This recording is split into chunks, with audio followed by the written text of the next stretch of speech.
The morning sun painted the streets of Lagos in gold, bouncing off car mirrors and shop windows. The city was alive. Voices, traffic, laughter, and the constant hum of people chasing dreams. Amid it all, two women walked side by side, turning heads as they passed. Chioma and Bimpe. They had been friends since university, inseparable, like sisters. Chioma, calm and graceful, had the kind of beauty that didn't shout but stayed in your mind. Bimpe, on the other hand, was bold, confident, loud, and always looking for the next big thing. They shared everything: clothes, secrets, even heartbreaks. At least, that's what Chioma thought. After graduation, both friends found jobs in the city. Chioma started working as a marketing officer at a small firm. Her pay wasn't much, but she was content. She worked hard, stayed late, and dreamt of opening her own business one day. Bimpe didn't last 2 weeks at her job. She wanted fast money. She always said, "Chioma, this is life, no balance. We didn't suffer through school just to end up counting people's money in an office." Soon, Bimpe started moving with rich men, big boys who drove black SUVs and wore gold watches. She started posting photos online: new phones, new dresses, expensive dinners. Chioma congratulated her, but felt something shift between them. When they met for lunch one day, Bimpe showed up in a fitted red dress, long straight hair, and a bag that probably cost more than Chioma's salary for 3 months. Chioma smiled politely. Bimpe smiled too, but it didn't reach her eyes. Months passed. Chioma's firm grew, and her hard work began to show. Her boss trusted her, and she was chosen to manage a major project for a new client, a wealthy entrepreneur named Mr. Okoro. Mr. Okoro was kind, intelligent, and patient. Unlike the men Chioma had met before, he treated her with respect. They worked together for weeks, and slowly a friendship blossomed. Eventually, it became more than that. One evening, after a long meeting, Mr. Okoro smiled and said, "Chioma, I like your spirit.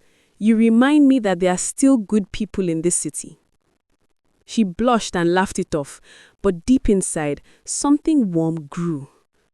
They began seeing each other outside work: dinners, long drives, quiet evenings by the water. For the first time in years, Chioma felt safe. So when he proposed to her one Sunday afternoon, in front of her mother and a few friends, she cried tears of joy.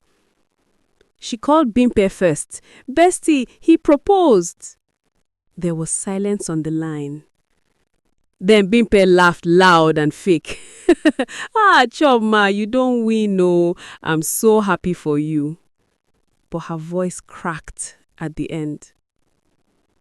After the engagement, Bimpe visited Chioma often. She smiled, laughed, and even helped with the wedding plans. But her eyes lingered too long on the ring. She started asking strange questions. "How did you meet him? Does he have other women? You sure he's not pretending?" Chioma always brushed it off. "You worry too much," she'd say, laughing. But something in Bimpe's tone made her uneasy. One night, Bimpe got Mr. Okoro's number from Chioma's phone. She told herself it was just curiosity. But curiosity has teeth. She started texting him, pretending to be a business contact. Mr. Okoro was polite at first, then cautious. But Bimpe was smart. She played her cards well. She flirted, tested boundaries, and waited. When he didn't respond to her hints, she got angry. "How can he choose Chioma over me?" she muttered to herself. "After all, I'm prettier, smarter, more experienced." The more she thought about it, the more bitter she became.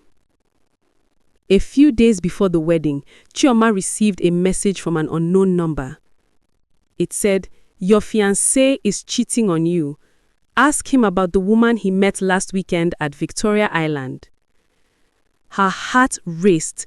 She called Bimpe immediately, crying, "Bimpe, someone sent me a message. I don't know what to do."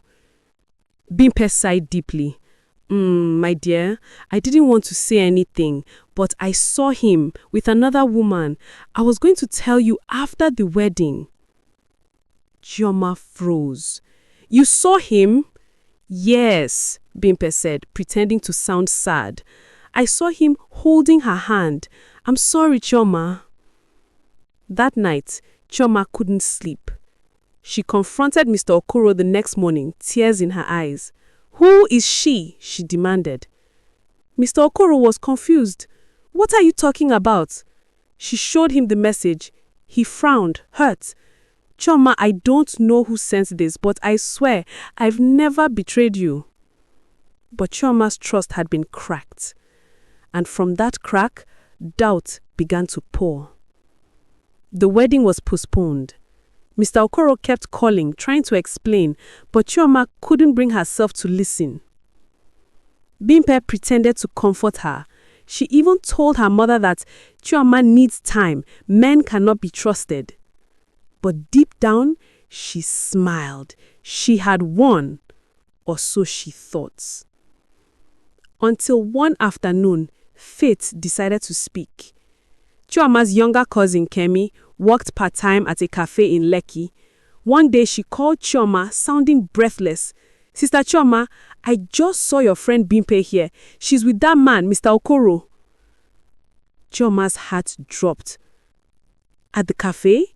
"Yes, they are sitting together. I'm looking at them right now." Chioma drove there, trembling.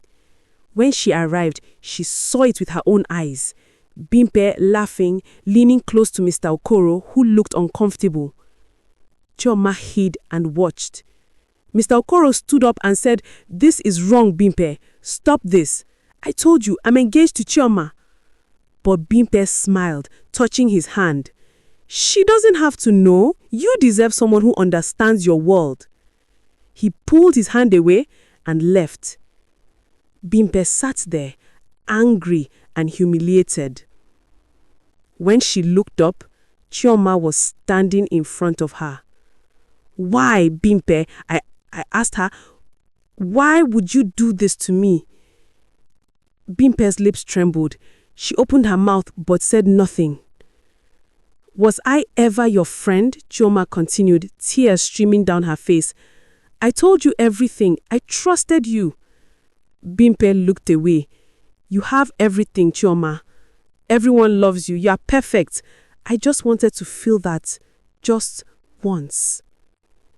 Chioma wiped her face and whispered, "You could have had it too if your heart wasn't full of envy." Then she walked away.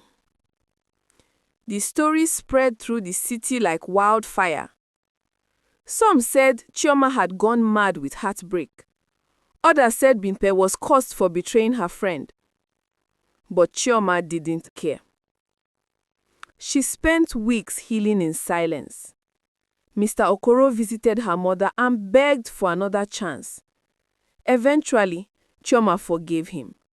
Not because he was perfect, but because she learned that forgiveness heals faster than revenge. They got married in a quiet ceremony. Bimpe didn't show up. She had moved to another city trying to rebuild her life. But deep down, she knew that some mistakes echo forever. Months later, Chioma sat outside her new home, watching the sunset. Her husband joined her, holding her hand. She sighed and said softly, "You know, betrayal doesn't come from enemies. It comes from those you let close enough to hold your trust." Mr. Okoro nodded. "And that's why trust is good. Once lost, you don't find it shining the same way again." They sat in silence as the evening breeze carried the scent of rain. In the distance, a drum beat from a nearby street party echoed faintly. Chioma smiled sadly and whispered, "The world may forget the pain, but I will always remember the lesson." Moral of the story: jealousy turns friendship into ashes. A heart that celebrates others will never be empty. And the worst betrayal often wears the smile of a friend. Subscribe to Tales African by Mary. Tap on the notification bell so every new story gets to you first. Tell us in the comments what you think of this story. Share this story with family and friends. Till I come your way again, stay blessed.